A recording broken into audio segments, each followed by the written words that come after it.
This is episode 5, and we're calling this Shit Sandwich. So, we were told our whole deployment to not eat or drink, anything off of the local economy, because obviously, things like FDA or the Food Drug Administration just doesn't exist in Iraq, and we didn't want to fall ill to any foodborne or waterborne or any other type of illness or disease. So it makes sense that directive was brought down on us to not consume food or drink from locals. I get it, but at the same time, our other part of our mission was to try to collect intelligence and information from the local populace.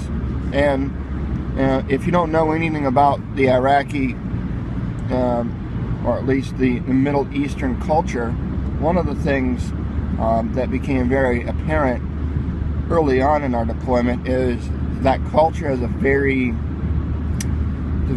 family-centric culture, and one of their largest events to bring family together is the act of eating and drinking.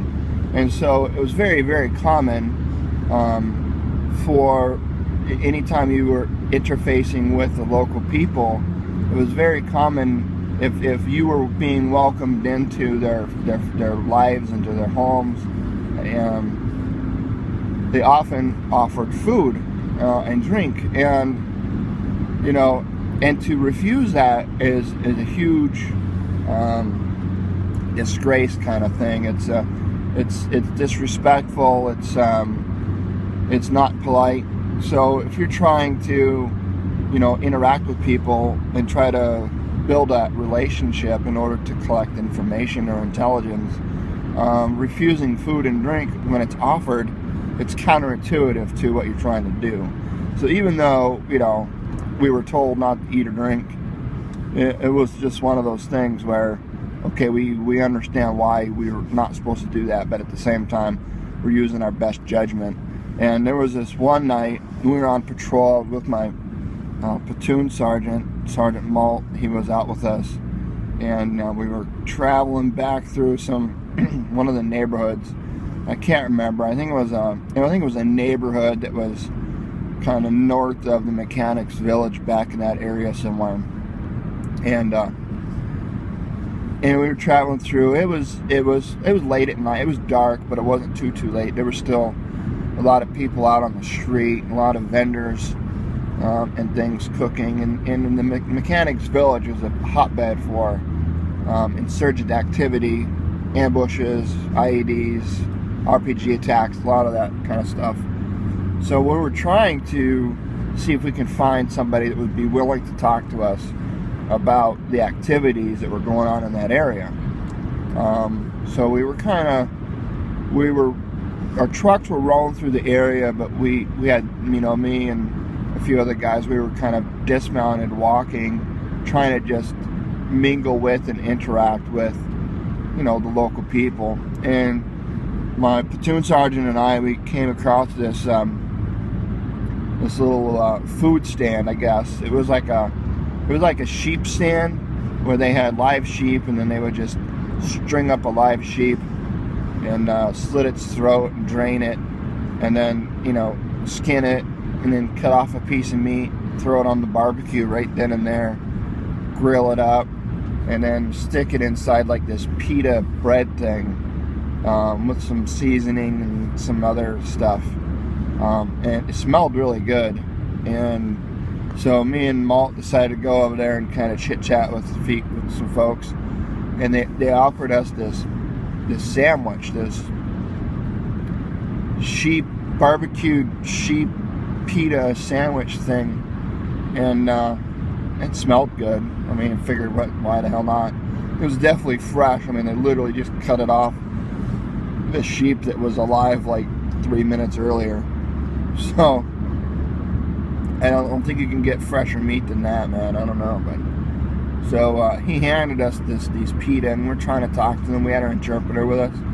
We talked to them for a while, And you know, we told them we had to go. We didn't want to stay stationary in one location too long, because that just opens up an opportunity for an ambush, you know, small arms attack, things like that, because this is, after all, not a very nice neighborhood. So we kind of we're walking back. I still had my sandwich in my hand, and we were walking back to the truck, and I stepped down off the curb into what I thought was just a small puddle of water. Actually, I didn't even see it, but if I did see it, I would have guessed it was only a small puddle of water. But it turns out it was like 2.5 foot hole.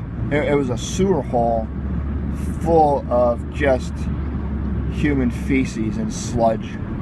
And I stepped down in this hole like I meant to, man. And I landed in this thing hard. So hard, in fact, that all this shit just flew up into my face, all over down the front of my OTV, I mean literally up to mid-thigh.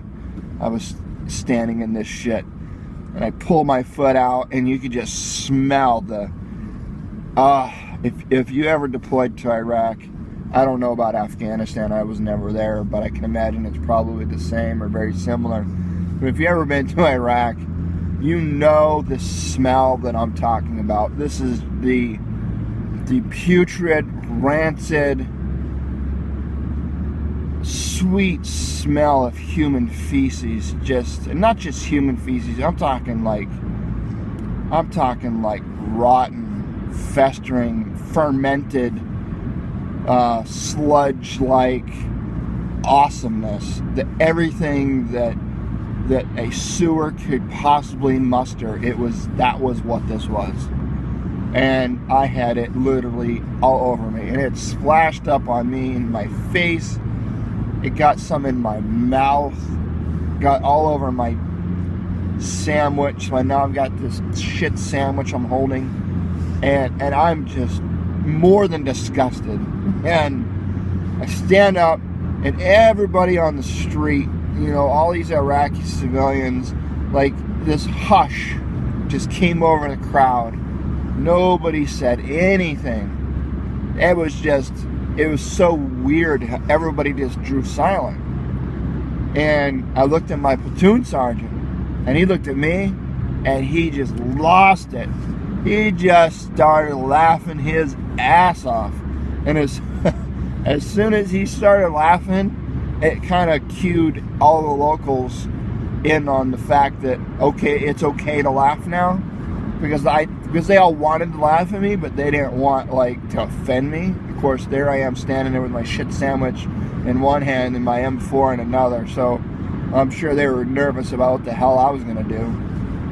So as soon as Malt started laughing, like everybody just died laughing. I mean, I have turned into the spectacle out on the streets of Baghdad, and I didn't want to throw the sandwich away because I didn't want to be disrespectful. So I hop in the truck with my shit sandwich in one hand, and like a shit covered leg, completely covered, full all over my OTV, my face. And I think it was my driver, Herps. He kind of says, "Oh, what's that smell?" I'm like, no, don't, let's not talk about it, man. Let's just go. So we left. I ended up later down the road, I threw my shit sandwich out the window. But we had just started our patrol, so I had to live in that mess for the remainder of our mission that night. My guys had to live with that smell, and I had to live with it on me. So that was one very. It's not my first, or it's not my only shit on myself story that I had in Iraq, but that was definitely one for the record book. So Malt, if you're listening to this, thanks for lightening the mood and laughing your ass off at me. I appreciate it. And guys, Millie, Herps, thanks for being good sports about it and not rubbing that one in that night. I was pretty pissed off. Until next time.